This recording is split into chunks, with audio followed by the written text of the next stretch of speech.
Hi everybody, this is Kevin and welcome to part 4 of my Dragon Ball Z review and retrospective. And today we're going to take a look at Season 4 here, which is essentially the Garlic Jr. saga, Trunks' arrival on Earth from the future, and the training getting ready to face the androids.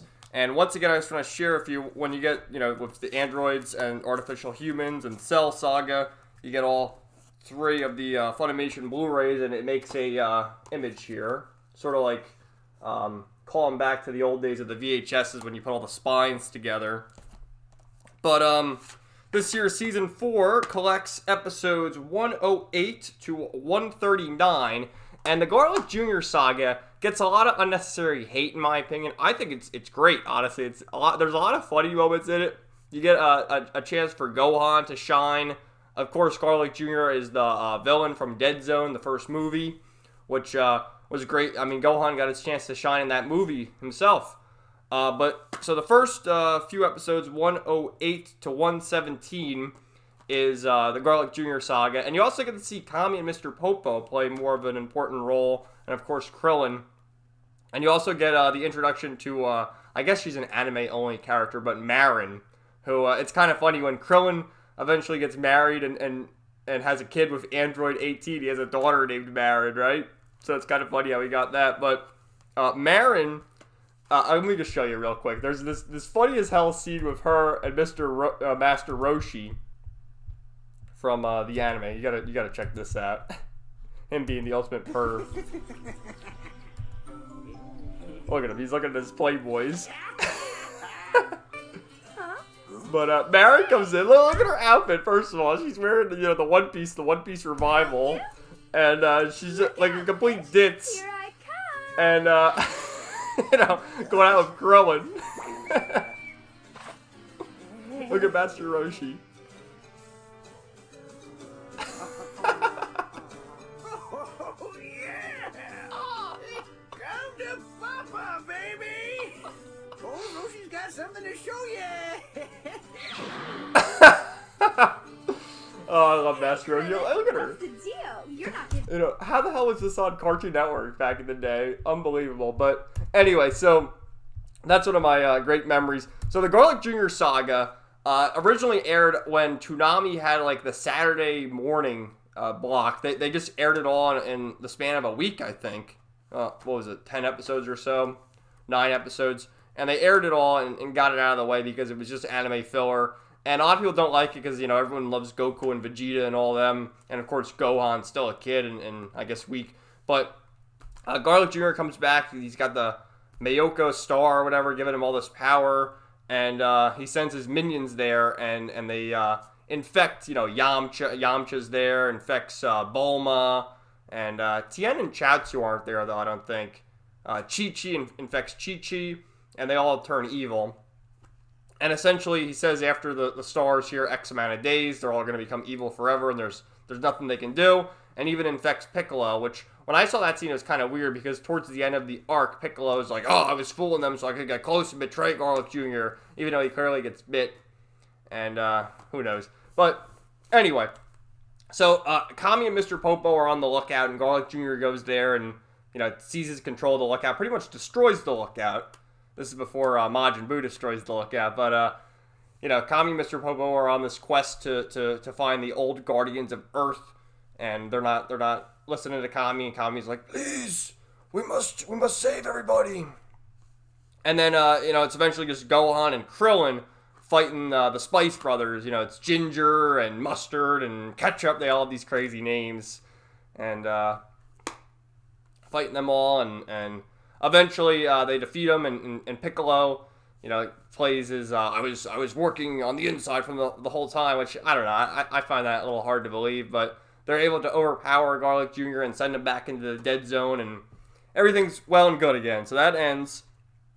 And then with episode 118, it's Frieza's counterattack. So what happens is, Frieza's still alive. We thought he was dead. He got blown up in the explosion of Namek like Goku, even though Goku survived and was training on Yardrat. So he's on his way back. They all sense the power levels of Frieza and an even stronger power level in King Cold, his father, and the whole Frieza force is on their way. And you get this funny scene with Vegeta, too, where he's taking a shower. And, after his training. Because actually during the Garlic Jr. saga, they keep cutting to Vegeta on different planets interrogating members of the Frieza Force. Like, where is Kakarot? I will find that Kakarot, whether it's the last thing I do. And he's also trying to train to become a Super Saiyan. Still unable to do it at this point.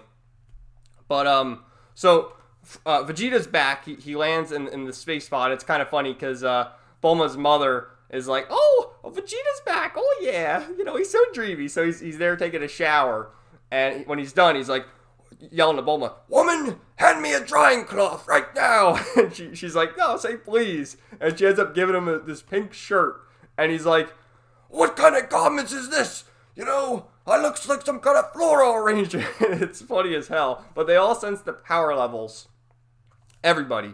This is, Vegeta, Piccolo, Gohan, Krillin, Tien, Chaozu, Yamcha, Poir, even Poir's going. I don't think Master Roshi goes though, but they all go to the location where the ship's gonna land, anticipating Frieza's arrival, and they're like, oh shit, we can't defeat him, especially because there's another power level even stronger than his there. So they arrive there, and then the next episode you get the Mysterious Youth.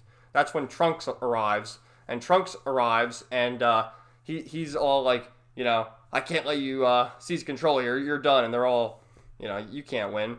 And King Cold has this line like, "Look, let me see that sword of yours." Because actually what happens before King Cold says that, I'm getting ahead of myself, is he challenges Frieza, and he goes Super Saiyan and chops Frieza up with the sword. And, takes care of him real quick. And then King Cold's like, oh, give me that sword, boy. Let's see how strong you really are without the weapon. And he dismantles King Cold as well, defeats him all easily. And then Vegeta's just beside himself because he had already seen Kakarot turn into a Super Saiyan on Namek. And he still can't do it at this point. And he sees another one. He's like, how the hell is he a Super Saiyan? So then Trunks is all, we got to wait 3 hours and Goku will arrive. And Goku arrives in the Saiyan space pod. I think it's one of the Ginyu's space pods, actually. And he's wearing this cool outfit from Yardrat. And he's saying, yeah, I learned the instantaneous movement. I could have arrived here, but I sensed the power level of someone else who saved you guys. So in a certain sense, Trunks came from the future. So obviously, if Goku knows the instantaneous movement, he could have just warped there, if he felt everyone was in peril. I mean, Goku always waits to the last minute of these things. It's amazing. But he lets Trunks do the deal. And he shows off his move by transporting himself to Roshi's island. And he steals his sunglasses. Like, funny scene right there. So then Trunks takes Goku aside and tells him, about what's going to happen. He's going to get the heart virus, and then the evil androids are going to arrive. Now, the androids he's talking about, of course, are 17 and 18, though as the plot progresses, we get 19 and 20, Dr. Gero. And he says, here's the medicine, you got to take this, and you'll be all right. So, the boy leaves, and of course, the whole time it's funny, because Bulma's like, oh, he's so dreamy, a little bit she knows that it's her son. And she keeps going on with that storyline for a while, until she finds out. But Goku's trying to go about telling the story in a way where he doesn't spoil that it's Bulma and Vegeta's son. And then Piccolo is like, I eavesdropped on the whole thing with my ears. So Piccolo knows what's going on. And then they all go into some training. And yeah, actually, Goku's ordeal, that's a funny as hell episode too. I want to share this. So with Goku's ordeal, this is when they learn to drive. Look at Piccolo's outfit too. So the storyline with this is Chi-Chi is all pissed off that, she doesn't have a car for some odd reason, even though I guess she can fly too. She's flown before.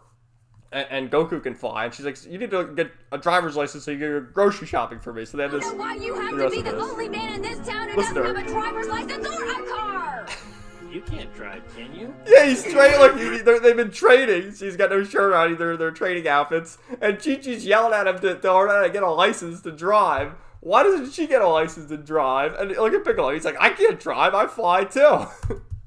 Get out of this! I want both of you to put your training on hold for now and go to driving school tomorrow.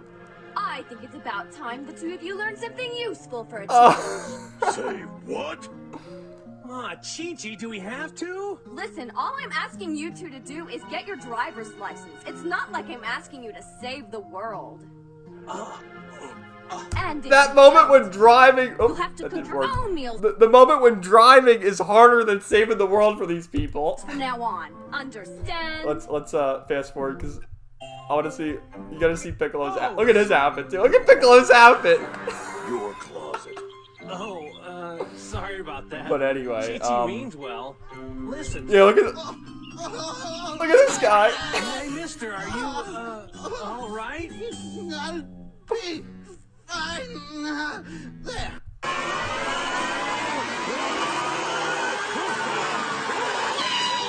Are you sure you know what you're doing? So what happens is they turn into like a race too. It's hilarious. But anyway, that's one of the best. There's so many good filler episodes, and one of my favorite commenters, Dave, mentioned that in one of my previous videos, is that like with the animes, a lot of people complain there's too much filler. You know, we want to see the action, but the filler is hilarious. It makes you appreciate the characters so much more. And I get it's not in the manga or anything, but if you want just action and all that, read the manga then, or watch Kai, because I don't think Kai has any of the filler. That was the whole reason for doing that, because Dragon Ball's too long. It's close to 300 episodes. But anyway, they're training, and then you get episode 126, the androids appear, and that's Dr. Gero and Android 19, who sort of looks like Majin Buu. It's interesting that they made Majin Buu to resemble him, and he's like this fat guy. But what happens is Yamcha's like, I'm going to go explore it. And he gets like stabbed right in the chest. And he literally, Dr. Gero sticks his hand through his chest. And somehow they give him a sensu bean and he survives. But it's amazing, ever since, because Yamcha, even in the original Dragon Ball, he was somewhat competent. But ever since the Saiyans arrived, Yamcha's just the punching bag. But anyway. So Goku goes Super Saiyan, fighting the androids. And, is able to beat the crap out of 19 using his fist, but eventually he uses the Kamehameha wave, and Android 19 has like these little things in his hands where he absorbs the power and gets restored, sort of like a battery. And he gets restored, and you see Goku start panting as if the heart virus is kicking in. Like, did he not take the medicine? I mean, Trunks gave him the medicine, but turns out it's accelerating, and he's getting the virus earlier than anticipated. Very interesting how that works out. So, then you get upgraded to Super Saiyan, and Vegeta shows up. This is after Goku's, sapped of all his power, and Vegeta shows up, and this is one of my favorite scenes. I'm going to play this whole scene right here. Absolutely fantastic, of Vegeta facing Android 19.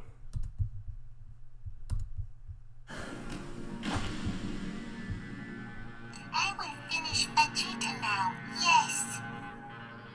You are being very greedy today, 19. You have already absorbed enough energy from Goku to increase your power, have you not? Very well.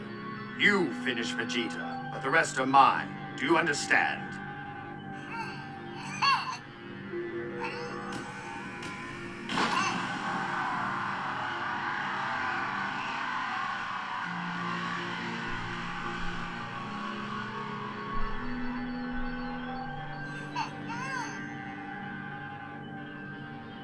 I was watching your battle with Kakarot, so I've seen your energy-absorbing technique.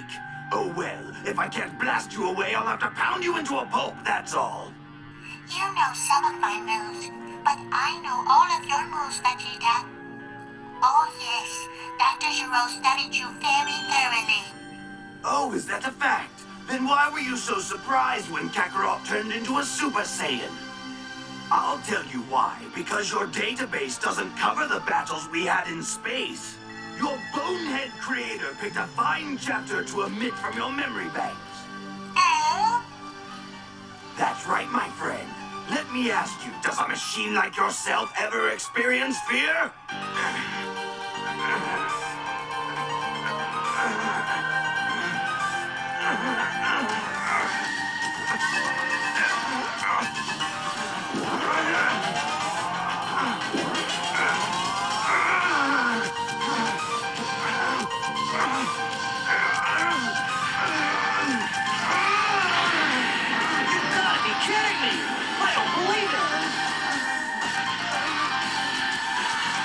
Not him, too.